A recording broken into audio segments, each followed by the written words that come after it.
እንድንለያይ ነው የሚፈልገው እሱ። ማ ዳንኤል እንድንለያይ? ማንን ነው የሚወደው የሚያፈቅረው? እሱን ባለትዳሯን ከወደደና ካፈቀረ ለምንድን ነው እንደዚህ የሚያሳብዳት? የኔ ብቻ እንድትሆን ነው የሚፈልገው ይላል። የኔ ብቻ እንድትሆን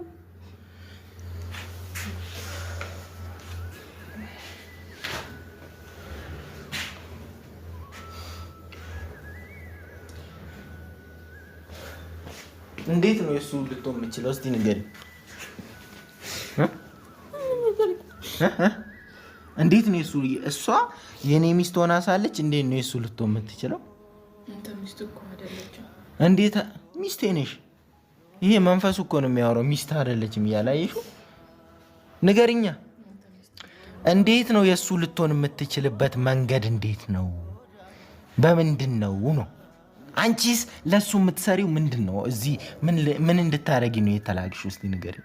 ሁሉም የተባልኩን ነገር እንድሰጥ ነው። የተባልሽውን ነገር እንድትሰጪ ለማ? ለሷ ብር እየከፈለሽ ምናምን ነው ማለት ነው? ምን ብር ከፍሎኝ? እያስፈራራኝ እኮ ነው። እያስፈራራኝ ነው እዚህ ያመጣኝ። ብርም አልተከፈለሽም፣ እያስፈራራሽ። በምንድን ነው የሚያስፈራራሽ? ምን አረግሻለሁ እያለ ነው የሚያስፈራራሽ? እገልሻለሁ። አንቺን ብቻ ወይስ ቤተሰቦችሽን ጭምር? ሙሉ ቤተሰብን። በሱ ቁጥጥር ስር ነው። ቤተሰብ የለኝም ብለሽ ለኛ የደበቅሽኝ ታዲያ? ግልጽ እኮ ነው። ስትገባ ታዲያ ዝም ብላ ትክክለኛ ማንነቷን ነግራሽ ነው እንደምትገባው? አሚት እንደዛ እኮ አይደለም።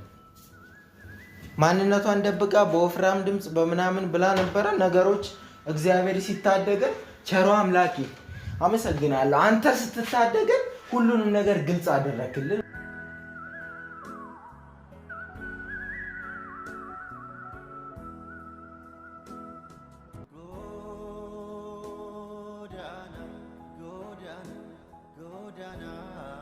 ይህን ያክል ከነገርሽለት ዛሬ በጣም በቂ ነው፣ ከበቂም በላይ ነው። ቀጣይ ደግሞ እናወራበታለን እንዴት ይህን ሰውዬ ማግኘት እንደምችል። እሷ አሁን አንቺን እያስፈራራሽ ነው አይደል? አንቺ እዚህ ነሽ ያለሽው፣ ግን ቤተሰቦችሽን እገላለሁ እያለሽ ነው። ሙሉ ቤተሰቦች በሱ ቁጥጥር ስር ነው ያሉት። በሱ ቁጥጥር ስር ነው ያሉት። እጁ ረጅም ነው ማለት ነው ይህ ሰውዬ። ጥሩ።